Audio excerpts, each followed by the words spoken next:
أنفسكم وتخرجون فريقا منكم من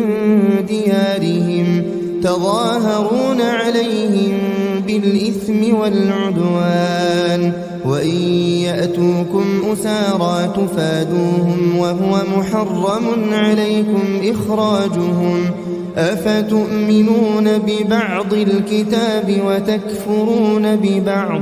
فما جزاء من يفعل ذلك منكم إلا خزي في الحياة الدنيا ويوم القيامة يردون إلى أشد العذاب وما الله بغافل عما تعملون.